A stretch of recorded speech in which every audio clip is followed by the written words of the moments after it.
Halo Sobat Podcast, selamat datang di episode kali ini.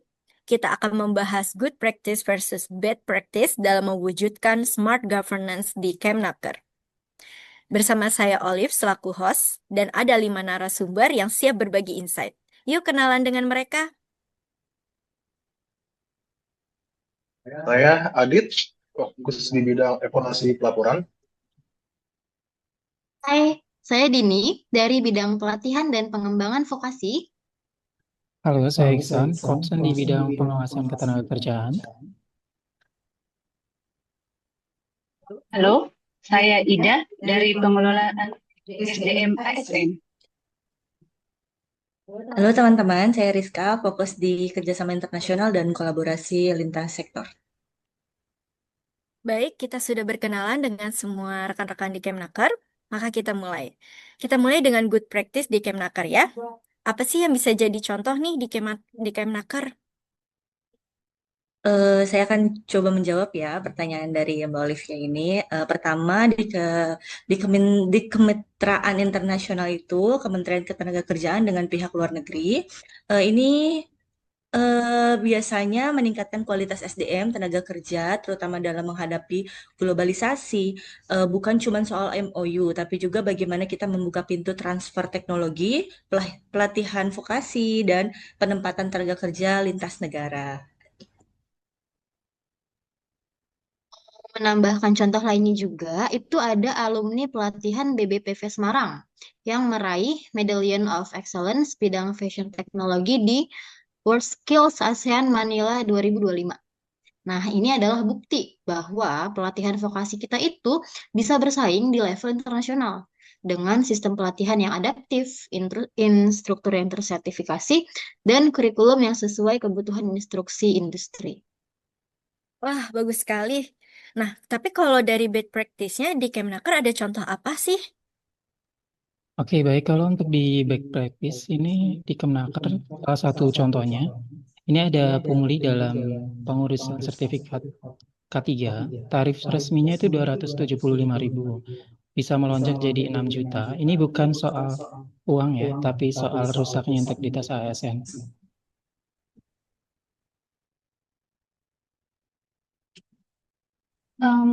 Kalau kita bisa melihat kasus lain, itu ada kasus TKA ilegal yang nggak kalah parah. Di Morowali misalnya, ada ditemukan 37 TKA tanpa rencana penggunaan tenaga kerja asing.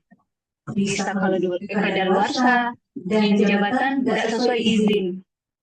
Banyak polemik muncul, mulai dari dugaan perizinan yang longgar, pengawasan yang lemah, hingga alih fungsi penggunaan tenaga kerja lahannya TKI dengan alasan upah yang jauh lebih murah.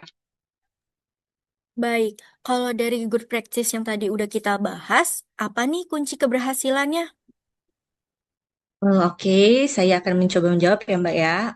Pada kerjasama internasional itu sendiri, kuncinya adalah diplomasi yang kuat dan kemampuan membaca kebutuhan dunia usaha dan dunia industri, baik industri lokal maupun global. Dalam pelaksanaan kerjasama, dasar hukum yang digunakan merujuk pada Permenaker 19 tahun 2024. Di situ kita di situ adalah pedoman bagi kita untuk melaksanakan eh, perjanjian kerjasama baik di dalam negeri maupun di luar negeri secara tertib, transparan, dan sesuai dengan ketentuan dari perundang-undangan yang berlaku. Terima kasih. Lalu kemudian untuk yang program BBPV tadi ya sebagai good practice, nah menurut saya itu sudah dirancang dengan sangat baik dan tidak hanya berfokus pada teori, tetapi juga praktik yang intensif ya menurut saya ya.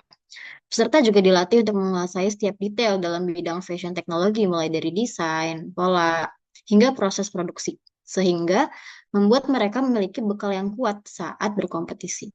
Begitu Mbak Olive. Ya, untuk dukungan sistem merit ASN juga penting, karena instruktur dan pengelola pelatihan dipilih secara kompetensi. Kita harus sadar, smart government itu nggak bisa jalan kalau ASN sendiri nggak kompeten. Praktik baik harus didokumentasikan, dijadikan role model, dan disebar lewat mentoring lintas unit. Tapi itu nggak cukup. Harus ada sistem merit yang tegas biar ASN yang kompeten dapat ruang, bukan yang dekat atau yang bukan yang dekat sama atasan. Baik, terima kasih atas jawabannya Mas Mbak. Lalu bagaimana cara menularkan praktik baik ini ke unit lain? Kalau kita bisa melihat, BBPV Semarang ini bisa jadi mentor buat balai-balai pelatihan lain. Mereka bisa berbagi ilmu, mulai dari kurikulum, metode pelatihannya bagaimana, sampai cara mengelola fasilitas lainnya. Best practice yang mereka punya itu harus bisa disebar ke seluruh Indonesia, biar semua balai bisa naik level. Lalu juga untuk kerjasama internasional kayak yang dimention oleh Mbak Rizka tadi, menurut saya itu bisa diperluas lewat program pertukaran tenaga ahli ya, agar ASN dan instruktur kita juga ikut naik kelas. Gitu.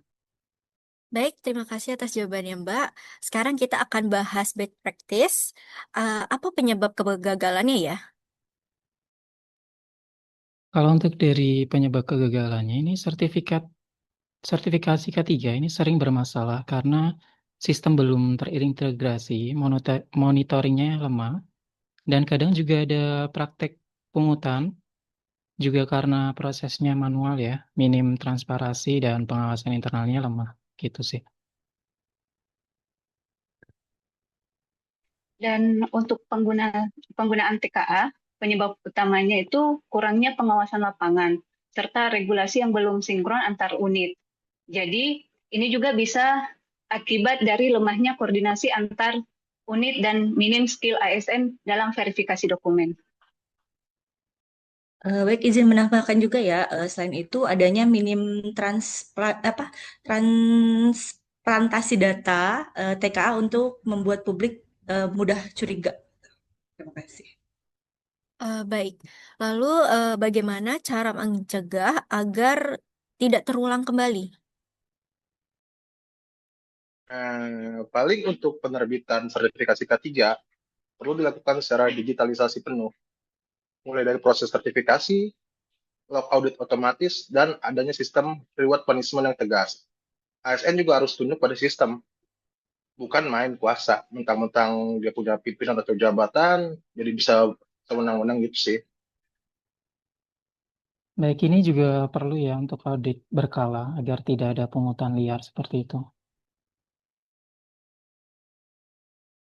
Untuk tambahan, apalagi untuk TKA ini, harus ada sistem pelaporan online sih, menurut saya, yang bisa diakses oleh publik sehingga lebih transparan.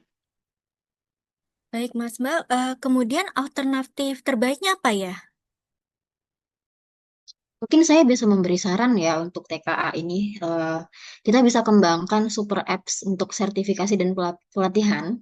Ini juga termasuk untuk di K3. Jadi super apps-nya tergabung antara sertifikasi K3 dan TKA. Jadi itu dikembangkan super apps sehingga semua proses K3 maupun TKA itu bisa terintegrasi. Bangun dashboard lintas kementerian, latih ASN jadi investigator digital, dan libatkan daerah serta serikat pekerja dalam pemantauan. Nah, karena kan Smart ASN itu harus adaptif dan lintas fungsi gitu, Mbak. Izin menambahkan juga, ini pentingnya dorongan transfer knowledge wajib dari TKA itu sendiri ke tenaga lokal sebagai syarat izin kerja ya. Terima kasih. Baik, selain itu juga lakukan kolaborasi dengan serikat pekerja sebagai mitra pengawas juga, gitu. Baik, Mas Mbak. Kalau misalnya dilihat dari sisi manajemen ASN, apa yang bisa dipetik? Untuk dari sisi manajemen ASN, sistem merit menurut saya harus diperkuat lagi ya, terutama pada bidang-bidang pelatihan vokasi dan pengawasan. Itu sih fokusnya di situ, lalu bisa ditambahkan dengan kerjasama internasional ya. Eh, Kalau kita melihat dari SDM-nya ya, profesional ASN itu merupakan kuncinya sih. ASN harus punya integritas dalam mengelola masalah sertifikasi K3 tadi maupun izin TKA atau tenaga kerja asing. Kemudian kalau lalu dari sisi Smart ASN-nya bagaimana? Kalau ini menurut saya udah pasti ya, itu tuh ada digitalisasi, proses sertifikasi, terus perizinan itu mutlak banget diperlukan menurut saya. Ya, selain itu juga ASN harus inovatif untuk mencari cara baru mencegah pelanggaran TKA itu sendiri ya. Tambahan lagi, ini tentunya juga adanya kolaborasi internasional dan lintas unit, jadi ciri Smart ASN yang adaptif ya. Baik, kalau begitu akan saya simpulkan, berarti di podcast ini mengenai good practice-nya ada terdapat kerjasama internasional dan prestasi alumni pelatihan vokasi di level ASEAN. Kemudian juga untuk bad practice-nya terdapat sertifikasi K3 yang belum optimal dan penggunaan TKA tenaga kerja asing yang sering menimbulkan polemik. Untuk solusinya ada di digitalisasi, sistem merit, pengawasan ketat, serta kolaborasi lintas sektor. Terima kasih untuk semua narasumber yang telah hadir hari ini. Semoga obrolan ini menginspirasi kita semua untuk terus mewujudkan smart governance di Kemnaker. Sampai jumpa di episode berikutnya.